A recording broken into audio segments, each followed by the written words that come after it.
Muy buenos días, reciban un cordial saludo de parte de quienes conformamos Diálogos de Derecho SC, la primera radio jurídica online del país.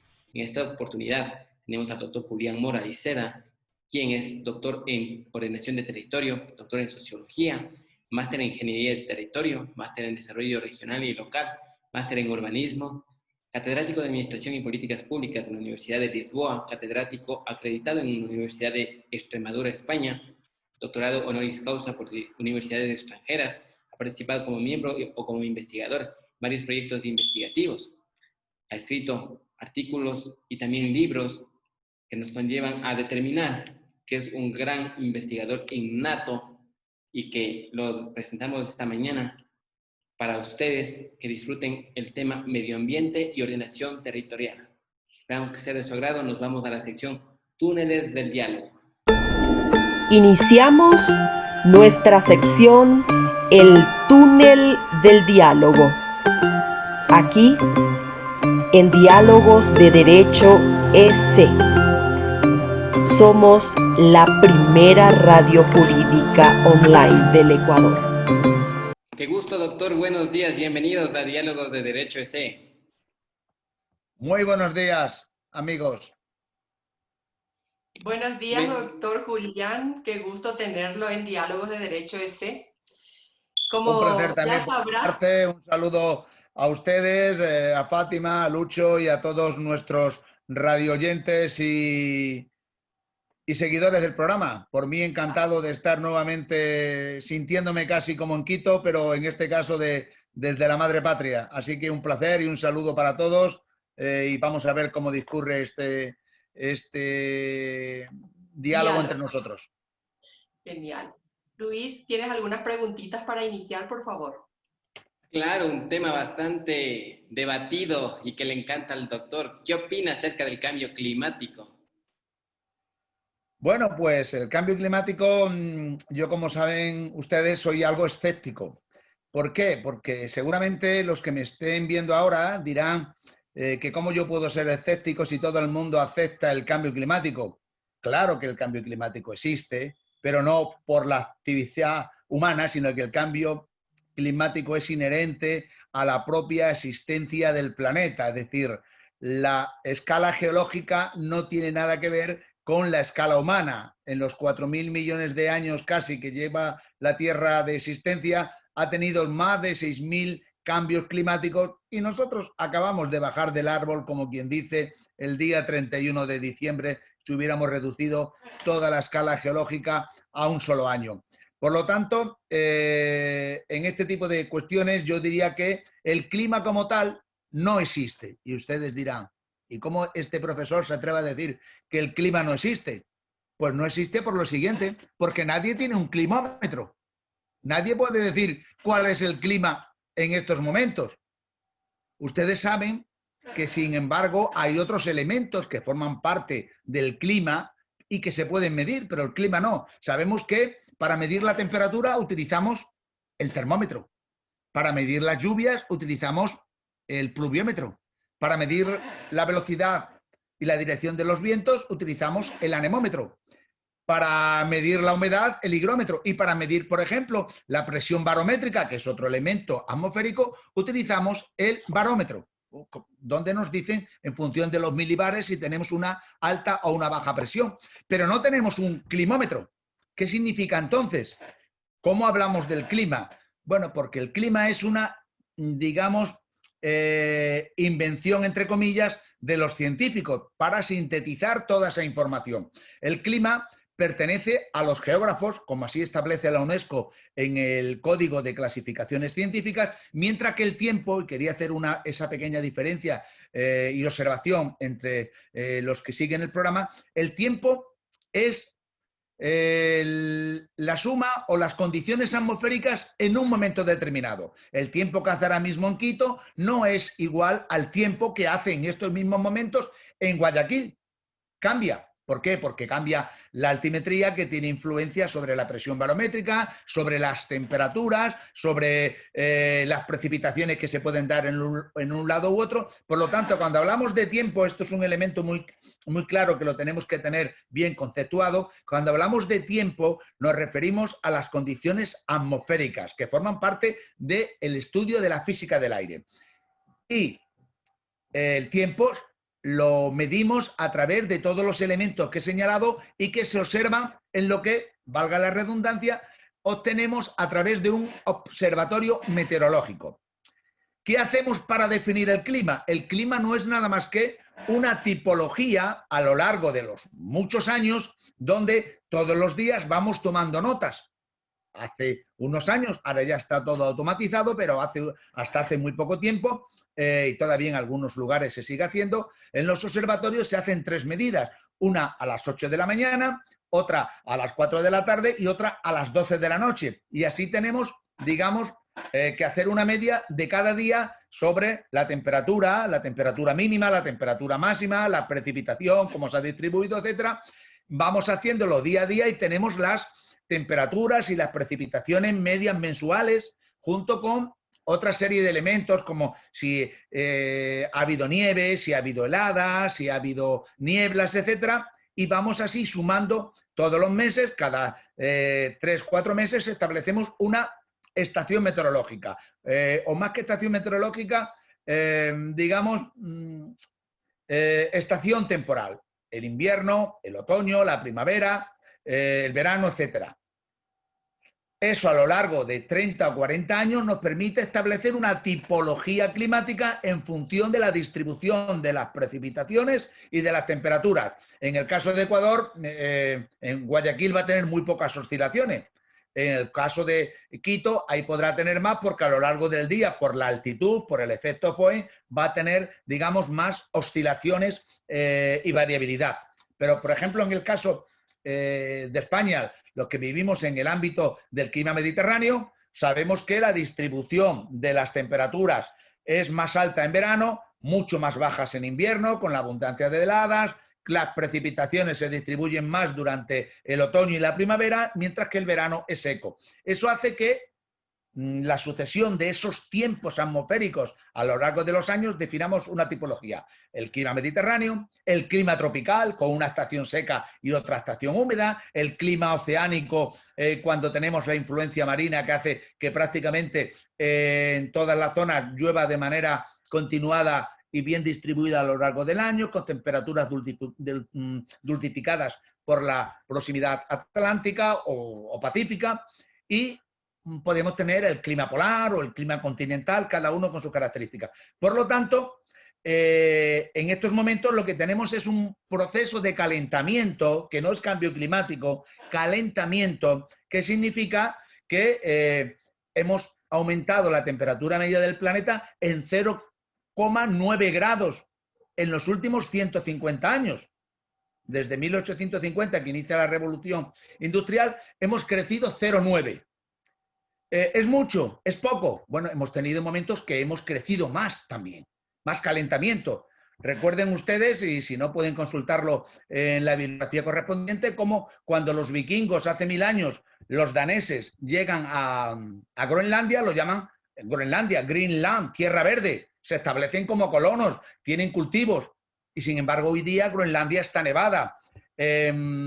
El norte del Reino Unido, en Escocia, por ejemplo, las catedrales de hace 1000 años hacen referencia en sus vidrieras a las actividades de la vendimia. Hoy día no tienen uva, no tienen viñedos. ¿Por qué? Porque hace más frío que en aquel momento. Es decir, que los calentamientos van y vienen a lo largo de determinados tiempos. Y fíjense que poco después de que llegaran los españoles a América, en 1550 hasta 1850 tuvimos una etapa que se denominó la pequeña edad glaciar o pequeña edad del hielo, de 300 años.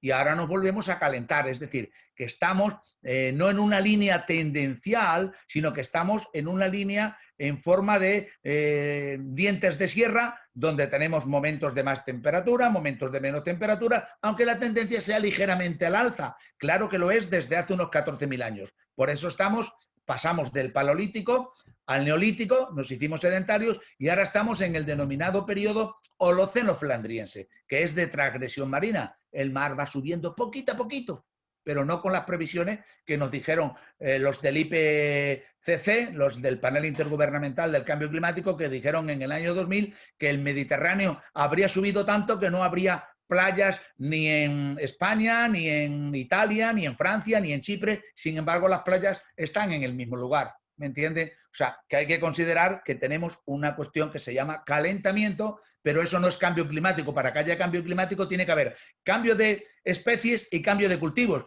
En el caso europeo, las especies siguen siendo las mismas que hace 2000 años en la época romana bien descritas. Los cereales, el olivar y el viñedo, por ejemplo, y las especies naturales pues siguen siendo también las mismas. Cuando hay un cambio climático significa que desaparecen especies vegetales por incapaz de adaptarse a las nuevas situaciones tanto de pluviometría como de temperatura. No sé si con eso les sitúo un poco en el tema. Ya ven, por lo menos que sepan la diferencia entre tiempo y clima. Tiempo, condiciones atmosféricas en un momento determinado, y clima, la sucesión de tiempos a lo largo de muchas décadas. Muchas gracias, doctor Julián. Quedó súper claro. Contigo, Fátima. Gracias, Luis. Bueno, efectivamente, teniendo en cuenta lo que usted nos dijo, doctor, ¿cómo podríamos decir entonces ahora o cómo podríamos explicar la existencia de los desastres naturales? De nuestra, perdón. La existencia de los desastres naturales. Ah, bien. Bueno, yo en este caso también querría hacer un matiz. Ya ven que yo estoy prácticamente contra todo lo que se acepta como habitual. Los desastres naturales, a mi modo de ver, no existen. ¿Por qué? Porque las condiciones que se dan cuando hay un ciclón o un huracán, dependiendo en qué hemisferio, eso se ha venido dando siempre. Pero ¿qué ocurría? Que antes no teníamos 7.750 millones de habitantes sobre el planeta. Imagínense que ahora hay sobre la Amazonía, de hecho hay muchas precipitaciones intensas a veces que se desbordan los ríos, el Negro, el río Xingú, y donde sucede, como no hay habitantes, hay muchas zonas sin poblar, nadie habla de desastre. El desastre ocurre cuando hay poblaciones, cuando hay habitantes, cuando hay ciudades o cuando hay campos de cultivo. Decimos, ¿ha ocurrido un desastre natural? No, no es desastre natural. Lo que ha ocurrido es que los seres humanos hemos intervenido sobre el territorio sin conocer sus dinámicas y sin conocer sus, digamos, intensidad natural en determinadas dinámicas. Por ejemplo, si nosotros nos asentamos en un lugar que es de zona de presión y hay un río, normalmente buscamos zonas de agua para asentar nuestras ciudades, para asentar nuestras industrias, para asentarnos como sociedad, y nos ponemos muy próximos al río, ¿qué ocurrirá? Pues que normalmente el río llevará su caudal habitual, pero cuando viene una intensidad de lluvia, que sucede cada cierto tiempo, ustedes lo conocen, más en el Perú aún, por ejemplo, el fenómeno del Niño, que cada cierto tiempo las lluvias son muy intensas. ¿Qué ocurre? Que llueve mucho más en la zona andina. Eso hace que esas precipitaciones intensas vayan cogiendo los ríos mucha agua hacia abajo, y donde se han implantado casas o viviendas de todo tipo, infraestructuras como pueden ser carreteras, puentes, etcétera, acaban siendo arrasadas, con mucha mortalidad, con mucha pérdida en haciendas, y decimos, ¿ha sido una catástrofe natural? No, mire usted, no ha habido catástrofe natural. Lo que había era una zona vulnerable, porque lo que forma parte de la cuenca de inundación es una zona vulnerable, que cuando ha llegado el fenómeno climático correspondiente, ha pasado de vulnerabilidad a riesgo, que es cuando nosotros hemos construido, si no, no habría riesgo. Y cuando ese fenómeno llega con esas inundaciones y acaba arrasando todo, hemos dicho, ¿un desastre natural? No. ¿Qué ocurre? Que si nosotros hubiésemos tenido unas políticas de ordenación del territorio, que hubiéramos determinado cuáles son esas áreas vulnerables y no hubiéramos construido en esas zonas, no hubieran las administraciones concedido licencia de ubicación, efectivamente el peligro se habría, digamos, corregido. ¿Por qué? Porque no hubiéramos construido allá donde las aguas van a volver por su cauce o digamos por sus escrituras de propiedad. No sé si con eso, Fátima, le respondo. Muy bien, excelente la explicación como siempre, doctor. Luis, contigo, por favor. Muchas gracias, Fátima. Estimado doctor, quisiera que nos hable acerca de la relación población-ambiente, un tema que es relevante destacar dentro de esta entrevista. ¿Cómo reacciona la población frente al medio ambiente? ¿Qué está haciendo bien? ¿Qué está haciendo mal? Pues mire, efectivamente, población y ambiente son dos elementos estrechamente relacionados. No olvidemos que el ser humano también forma parte del ambiente. A veces lo disociamos y consideramos que el ambiente lo consideran solo los espacios naturales, protegidos o no, y pensamos que el ser humano es ajeno. El ser humano no ha venido de ningún otro planeta. Formamos parte del ambiente. Hemos sido una especie en evolución, una especie de simios, homínidos, hasta llegar a ser Homo sapiens sapiens, y hemos ido, lógicamente, transformando ese tipo de paisajes. ¿Pero por qué? Porque hemos venido desarrollándonos, en cada momento hemos utilizado unas técnicas, ahora unas tecnologías, y nos hemos multiplicado como especie. Ninguna especie ha crecido tanto como la nuestra, ninguna especie ha tenido esa misma capacidad de adaptación, porque también hemos desarrollado una cosa que es el ingenio. Ninguna otra especie que en estos momentos convive con nosotros tiene el ingenio tan desarrollado, lo cual nos permite avanzar tecnológicamente. ¿Cuándo hemos nosotros empezado a impactar? Pues realmente hemos empezado a impactar cuando hemos tenido un crecimiento extraordinario, especialmente a partir de mediados del siglo XIX, muy acompañado de la Revolución Industrial. Piensen que solo hace 12.000 años, cuando llegan los primeros hombres a América, al continente americano, por el estrecho de Bering, en el planeta se entiende que habría aproximadamente unos 5 millones de habitantes en todo el planeta hace 10.000 años. En la época romana, 8.000 años después, llegamos a los 150 millones, es decir, 50 millones más o menos en la cuenca del Mediterráneo, otros 50 millones en China y 50 millones en el resto de los continentes. 150 millones es hoy pues prácticamente poco más del área metropolitana de Tokio, o lo que sería Japón en sí. ¿Qué significa? Que hemos tardado mucho hasta llegar a los 750 millones del inicio de la Revolución Industrial. Fíjense una cosa, en el año 1900, prácticamente antes de ayer, la población tenía, hace un siglo y 20 años, la población del planeta era 1.000 millones de habitantes. En 1960, fíjese, solo en 60 años, para llegar a 1.000 millones de habitantes habían pasado 2 millones de años, pues pasamos después de 1900 a 1960, en 60 años, triplicamos, pasamos a 3.000 millones de habitantes sobre el planeta. ¿Qué ocurre? Que la población ha seguido creciendo y cuando va creciendo va transformando nuevas áreas boscosas en zonas de cultivo, en zonas de pasto para la ganadería, es decir, para alimentarnos. Vamos transformando también el territorio para crear nuestras infraestructuras, vamos formando para crecer nuestras ciudades y ¿qué estamos haciendo? Pues lógicamente estamos generando un impacto ambiental, pero bien es cierto que a medida que nos desarrollamos, las sociedades más avanzadas tienen un impacto que lo reducen. Fíjense, por ejemplo, cómo en Europa en estos momentos la superficie cultivada se ha reducido extraordinariamente. ¿Por qué? Porque se produce mucho más por hectárea, 10 veces más que hace 60 años, que en 1960, que antes hablábamos que se alcanzaron los 3.000 millones. Claro, si producimos 10 veces más, ¿qué hacemos? Pues lo que estamos haciendo es conseguir esas tierras que se abandonan, transformarlas a tierras forestales nuevamente. Por lo tanto, el desarrollo genera nuevamente una mejora ambiental, también en la calidad de las aguas, mientras que los países que están más atrasados necesitan, como tienen menos tecnología, necesitan seguir destruyendo, talando bosques para alimentar a una población creciente. A medida que un país se desarrolla, también sus tasas de natalidad se reducen. Eso lo han visto ustedes en Ecuador. Anteriormente sus abuelas tenían 7 u 8 o 10 hijos, como en España mi abuela los tenía, más incluso. Tuve una abuela con 18 y otra con 10.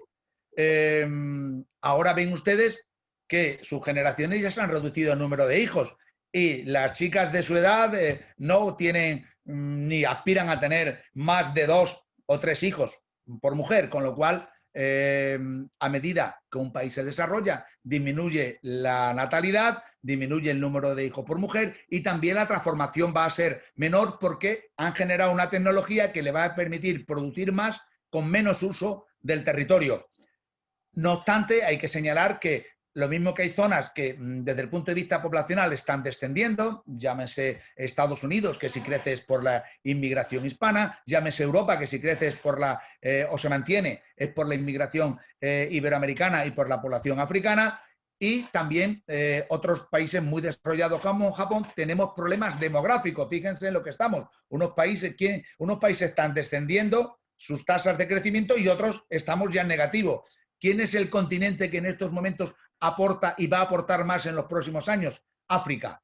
Pero a partir del año 2045 la población del mundo va a empezar a decrecer. Bien, ¿qué significará? Pues que el medio ambiente se va a recuperar. No hay nada que no sea recuperable.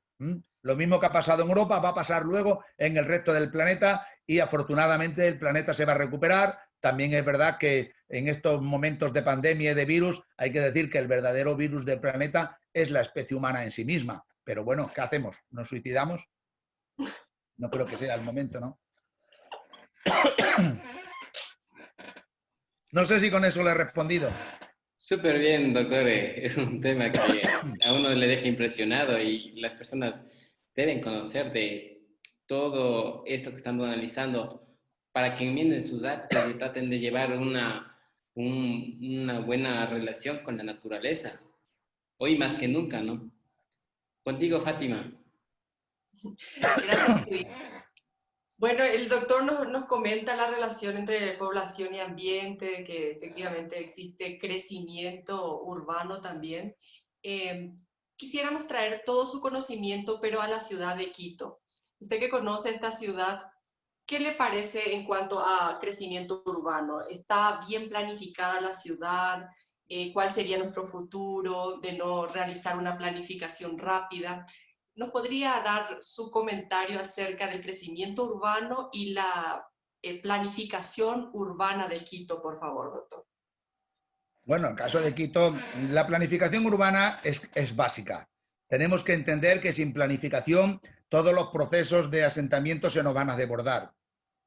En este momento, Quito tiene una parte bien, digamos, planificada, quizás la parte más colonial y luego la parte de primera expansión, pero sin embargo observamos en Quito, como muchas ciudades de crecimiento rápido, que hay asentamientos, si no ilegales, sí irregulares, por llamarlo de alguna manera, porque ser legal o ilegal va a depender mucho de la consideración que establezcamos. Sin embargo, vemos como en Quito hay muchas zonas hacia las áreas de volcanes que están creciendo. Hay zonas donde ustedes pueden ver cómo hay asentamientos en áreas de fuertes pendientes, que no están, digamos, homologadas desde el punto de vista de la planificación. La población ha ido llegando desde los entornos rurales, se ha ido asentando en las zonas de la ciudad que estaban sin colonizar, han ido buscando los suelos más baratos o incluso gratis. Las municipalidades les han dispuesto ahí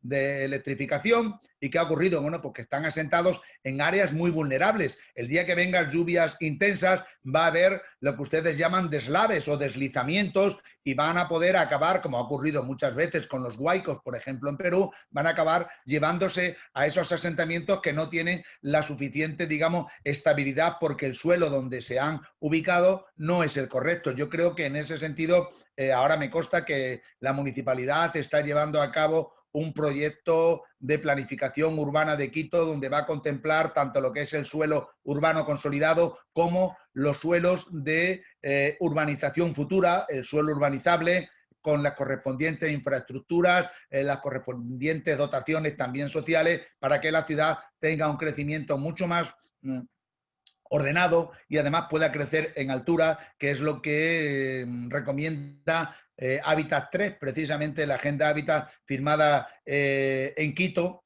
y es la referencia, donde las ciudades tienen que estar con crecimiento en altura para ocupar mucho menos espacio. Las ciudades además tienen que estar interconectadas entre sí e internamente. La ciudad tiene que evitar, digamos, grandes diferencias sociales, porque eso conlleva que haya una inseguridad y que haya una serie de conflictos que hacen que la ciudad no sea el lugar adecuado para vivir, y tendremos, por tanto, que hacer políticas al mismo tiempo que hacemos desde el punto de vista de la construcción y desde el punto de vista de esa planificación urbana, políticas también de desarrollo económico que evite una fracturación social, y para eso las políticas de cohesión son muy importantes en cuanto especialmente al empleo y a la corrección de esas desigualdades que luego generan que haya barrios marginales, y eso hace que también la ciudad pues tenga las dificultades correspondientes o inherentes a ser una ciudad de seguridad y de atracción para la inversión.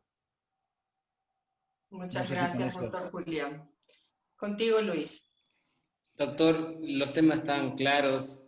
También queremos enviar en esta parte un saludo al doctor René Bedón, que también está como autoridad de la ciudad de Quito, y qué mejor que maneja este tema también y tiene una buena relación con usted.